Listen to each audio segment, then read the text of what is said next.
ભાભર નગરપાલિકાની ચૂંટણીમાં ઉમેદવારોના નામ જાહેર થતાં કભી ખુશી કભી ગમ જેવો માહોલ સર્જાયો।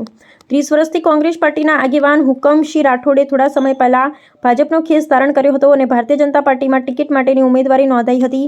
ગઈકાલે ભારતીય જનતા પાર્ટીની સંભવિત નામો જાહેર કરતા હુકમસિંહ રાઠોડે એમની નારાજગી મીડિયા સમક્ષ વ્યક્ત કરી હતી। ભારતીય જનતા પાર્ટીના જૂના નામોની બદમાખી કરતા પણ નારાજગી સર્જાઈ હતી। અહેવાલ ગોપાલ કે પૂજારા, ભાભર વાવ, થરાદ। અને ભાજપમાં કઈ આશાએ આયા હતા ને શું કહેવા માંગો?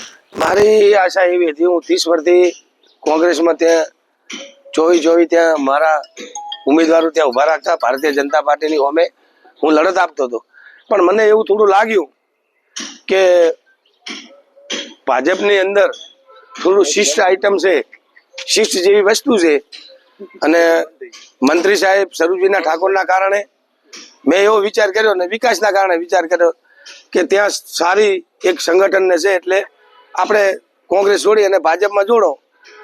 મને પછી આ ટિકિટનું જે જાહેર પડ્યું એટલે મને જોડવા મળ્યું કે ભાભર શહેરની અંદર પહેલા તો એમના પક્ષના આગેવાનોનું નામ લઉં છું કે વોર્ડ નંબર 3ના ચીનુભા રાઠોડ, કે આખી વોર્ડ નંબર 6માં એમની ભાજપ જીવતી રાખી હતી, એમને કાપવામાં આવ્યા છે। બીજા નંબરમાં કે કનાભાઈ ગણપત, કે એમને પણ કાપવામાં આવ્યા છે। બીજા નંબરમાં કે મનસુખભાઈ પરમાર, કે ભાભરની અંદર એમની 2 સીટો આવી, 4 નંબર અને 2 નંબર, તો એમને એક મોટો અન્યાય પરમાર સમાજને એવું કર્યો છે કે 3 જે ઉમેદવાર મૂક્યા છે એ નવા માટના છે, તો જૂના માટની જે પરમાર વાસરે તે એમને એક 2 નંબરમાં ઉમેદવારી કરી હતી, એમને અન્યાય થયો છે। હવે એક મારી તમને વાત કહી દઉં, વોર્ડ નંબર 3ની અંદર દરબાર વસંતબા હુકમસિંહ કોંગ્રેસની અંદર 15 વોટે હાર્યા હતા। તે મને પૂરેપૂરો ભરોસો હતો કે મને ભારતીય જનતા પાર્ટી ત્યાં લડાવશે, પણ ત્યાં એમને કોંગ્રેસ વાળાને 4 જણાને ટિકિટ આપવામાં આવી છે। તો સ્વરૂપજી ઠાકોરના વિશ્વાસના કારણે હું ભાજપમાં જોડાણો હતો, તો કદાચ એમને ટિકિટો નથી આપી તો 5 કોંગ્રેસના ઉમેદવારને ટિકિટ નથી આપી, તો મને બાદબાકી કરવાનું ભારતીય જનતા પાર્ટીના જિલ્લા પ્રમુખને કહેવા માંગુ છું અને સ્વરૂપજી ઠાકોરને મંત્રીને પણ કહેવા માંગુ છું। ભાભર શહેરની અંદર ભારતીય જનતા પાર્ટીના આગેવાનને કહેવા માંગુ છું, મારો ભાજપનો વિરોધ નથી, તો ટિકિટ નથી આપતી તો કોંગ્રેસને 5 નથી આપી, તો મને ભારતીય જનતા પાર્ટીને કહેવા માંગુ કે મને તમે જવાબ આપો।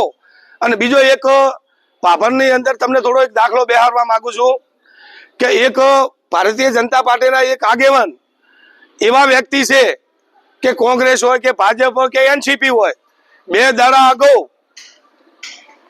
કોંગ્રેસના આગેવાનની મીટિંગ કરવામાં આવે છે અને કોંગ્રેસના આગેવાન એવું બોલે છે કે મને કોઈ નગરપાલિકાની અંદર મને રસ નહીં, પણ સારા ઉમેદવાર ઉતારજો। તો અત્યારે જે ટિકિટો જે સારા વ્યક્તિ હતા ભારતીય જનતા પાર્ટીને, એમને અન્યાય કર્યો છે અને ભારતીય જનતા પાર્ટીને કહેવા માંગુ છું કે તમારું આટલું સંગઠન હેડે છે, આ હેડે છે, ફલાણું હેડે છે, તો તમે એક વ્યક્તિના કારણે તમે શેર્સ લો છો, બધી કહો છો, પણ એક વ્યક્તિના કારણે સારા વ્યક્તિને કાપવામાં આવ્યા છે અને 108 ફોર્મ ભર્યા છે, ભારતીય જનતા પાર્ટીના પક્ષના ફોર્મ ભર્યા છે, તો એમે 24 ઉમેદવાર જાહેર કર્યા છે। તો એમને ભાજપ હોય કે કોંગ્રેસ હોય, એમની સિસ્ટમ એવી હોય કે અડધો કલાક કે 15 મિનિટ બાકી હોય અને મેન્ડેટ આવે છે, 2 દાડા ઓમની એક મોકો આલ્યો છે, તો નારાજગી વ્યક્તિઓ છે એમને એક મોકો, કારણ કે હવે છેલ્લી વાર ચૂંટણી જે લડવાના અમુક વ્યક્તિઓ છે એ તો એમના થોડા તૈયારીમાં તો હોવાના છે। તો મારી ભારતીય જનતા પાર્ટીને અને આગેવાનને વિનંતી છે કે તમે ભલે અમને ઉપરથી નિર્ણય તમે આપ્યો હોત, તો ભાજપમાં જિલ્લા પ્રમુખ હોય, તાલુકા પ્રમુખ હોય, પ્રદેશમાં હોય, નિરીક્ષકો હોય, તો તમે ભાભર શહેરની અંદર એક વ્યક્તિ ભારતીય જનતા પાર્ટીના કારણે તમે આ વર્તન કર્યું છે, એવું મારી વિનંતી છે। તમે આવું કરશો તો હું કોંગ્રેસમાંથી આવ્યો, કોંગ્રેસમાં આવું હતું તો ભાજપમાં આવું ચાલે છે, એવો જે હાચા કાર્યકરને ભારતીય જનતા પાર્ટીનો વિશ્વાસ ઉઠી જશે। શું આ ટિકિટ ફાળવણીની અંદર સગાવાત કે વાલા દવલાની નીતિ અપનાવવામાં આવી છે ખરી? ભારતીય જનતા પાર્ટીની હગાવાલાની તમે વાત છોડો, ઠાકોર સમાજને જે અત્યારે ભાભર શહેરની અંદર બક્ષીપણની 100 સીટો આવતી હતી, એમાં 3 સીટો ઠાકોર સમાજને આપવાની હતી, તો ઠાકોર સમાજના જે સેનાના જે અમુક આગેવાનો અલ્પેશભાઈ અને સ્વરૂપજી ઠાકોરના શોર્ટકટ કરી અને 4 ટિકિટો અપાઈ છે. તો પછી હું 15 વોટે એક હાર્યો હતો મારા વિસ્તારની અંદર, તો કોંગ્રેસમાંથી 4 જણાને કાપવાના હતો. તો મને બાદ બાકી કરવાનું કારણ બતાવો. જે અમુક આગેવાનના કોઈ 6 ટિકિટો આપી છે, અમુકને 4 ટિકિટો આપી છે, અમુકને 2 ટિકિટો આપી છે. તો મારું કારણ શું? હું ભારતીય જનતા પાર્ટીના આગેવાનને અને સંગઠનને ભાભર શહેરની અંદર 24 સીટને હું ફાયદો કરવાનો હતો. મને કાપવાનું કારણ જિલ્લાના પ્રમુખ નરેશભાઈ ઠાકોરને કહેવા માંગુ છું, મંત્રીને સ્વરૂપજીને કહેવા માંગુ છું કે મારો વોક ગુનો શું, મારો અન્યાય શું. તો હું ભારતીય જનતા પાર્ટીમાં અત્યારે ભારતીય જનતા પાર્ટીને હું સંગઠન મોટું કરવા માટે અને મોટા સ્વરૂપજી ઠાકોરને અને નરેશભાઈને અને ભાજપને મોટા કરવા આવ્યો હતો. કાપવા હતા તો તમારે જે કોંગ્રેસના ઉમેદવારોને ટિકિટો આપી બધાને કાપવા હતા તો હું એટલો રાજી રોત અને ભારતીય જનતા પાર્ટીને જીતવા માટે અને જીતાડવા માટે હું ભાભર શહેરની અંદર હું પ્રચાર કરો. ભાજપ પરથી આપની નારાજગી કેટલી? નારાજગી કોઈ નહીં. ચમ નારાજગી? એક જ મારી નારાજગી એટલી, કોંગ્રેસના ઉમેદવારને ટિકિટો આપી તો 4 જણાને કાપ્યા. તો મારો વોક ગુનો શું? હું તમને 40 વર્ષથી 30 વર્ષથી કોંગ્રેસમાં ત્યાં હતો અને 24 સીટો લડાવતો હતો. તો મને ટિકિટની તો આશા હોય ને, એના કારણે મારી નારાજગી છે. અને જો આની આ પરિસ્થિતિ રહેશે તો 2 દિવસની અંદર અત્યારે એમને અપક્ષ હોય કે કોંગ્રેસ હોય કે ઓમ પાર્ટી હોય કે ગમે તે પક્ષ હોય, એમને જે 50 વર્ષ થયા છે એ તો ત્યાં અહીંયાની તૈયારીમાં રહેવાના ને. શું હુકમસિંહ પાછા કોંગ્રેસમાં જોડાશે? ના, કોંગ્રેસમાં હું કદી જોડાવાનો નથી. પણ જે આ ભારતીય જનતા પાર્ટી કે કોંગ્રેસ જેવું ચલાવે છે તો એમને એવું ના ચલાવવું જોઈએ. કોંગ્રેસ જેવું ચાલતું હતું અને અમને એવું દેખાડું તો અમે ભારતીય જનતા પાર્ટીમાં જોડાણા છે. તો અઠવાડિયા પહેલા જ જે કોંગ્રેસમાંથી ભાજપમાં આવ્યા છે એવા કેટલાકને ટિકિટ આપી છે, તો આ બાબતે શું કહેશો? જો ભારતીય જનતા પાર્ટીના કોંગ્રેસના જે આગેવાનો જે જોડાણા, એક મહેશભાઈ ને ટિકિટ આપી છે, બલાજી ઠાકોર કોંગ્રેસના હતા એમને ટિકિટ આપી છે.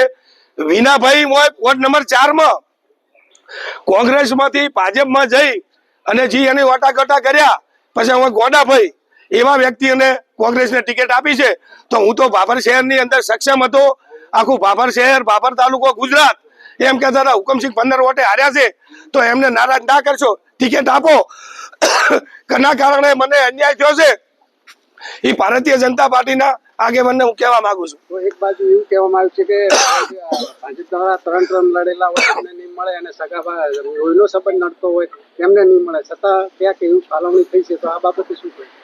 હવે લોહીના સંબંધનો હોયનો જે ભારતીય જનતા પાર્ટીનો જે પરિપત્ર છે ને એ તો નોમ બાબતનો છે. અત્યારે બલુભાના છોકરાના એમના ઘરથી ટિકિટ આપી છે, હું સ્વરૂપજીના સંબંધીને ટિકિટ આપી છે. લોહીના સંબંધનો તો કોઈ આવો નથી.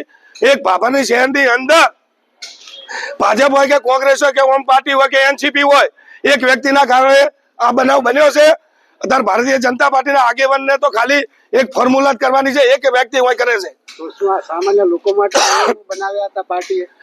આ સામાન્ય જી અમદાકો વડાપ્રધાન હતા, ચા બનાવીને વડાપ્રધાન બન્યા છે. અત્યારે નાના મોટા કદાચ હું ચા ચલાવું છું તો ચાની હોટલ છે મારી, તો ભારતીય જનતા પાર્ટી એમ કહે છે કે અમે અત્યારે વાલ્મીકી સમાજને ટિકિટ આપો.